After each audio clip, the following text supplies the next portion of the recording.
Բարև ձեզ։ Շլավա ժողովուրդ օրաթերթը միացավ։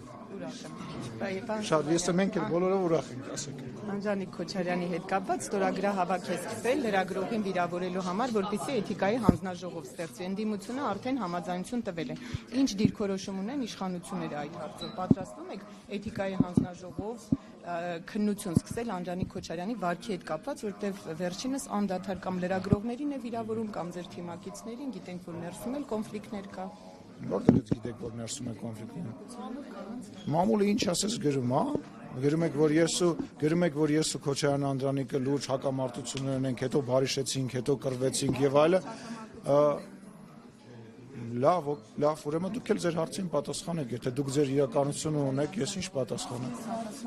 Դուք ասում եք թուղթ կա, որտեղ կա ստորագրությունը հավաքվում, ես այս թուղթին ծանոթ չեմ, երբ որ այդ թուղթը կտեսնեմ, երբ որ խմբագրությունը, հեսա կպատասխանեմ, երբ որ խմբակցությունը կքննարկի,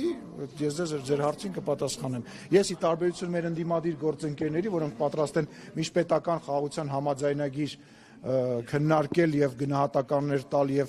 հարցազրույցներ տալ, ես չպատրաստ չեմ նույնիսկ այդ մի էջանոց փաստաթղթի վերաբերյալ բան ասել, որ չեմ տեսել։ Իսկ ընդհանրապես Սիմոնյան, դուք ոնց եք վերաբերվում Հռիփսի Մեջեբեջյանի նկատմամբ? Վատ։ Հաջան։ Ես զանգահարել եմ իրեն, հենց այդ միջադեպին ծանոթացել եմ, ես դուրսն էի երկրում չեմ, զանգահարել եմ իրան, ու իր հետ խոսել եմ, ուզեցել եմ հասկանալ, թե ինչ է տեղի ունեցել եւ խոսել եմ իրան։ Այո։ Ես խնդրում եմ իրան այդ հարցով դիմեք։ Ես տեսեք, ես մի քանի դրվագ եմ ունեցել, որոնց հետ կապված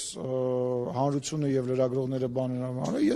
Ես ներողություն եմ խնդրել եւ ես համարում եմ, որ դրանով ես ել ավելի ուժեղացել եմ եւ կարծում եմ յուրաքանչյուր մարդով ներողություն եմ խնդրում, ել ավելի ուժեղանում եմ։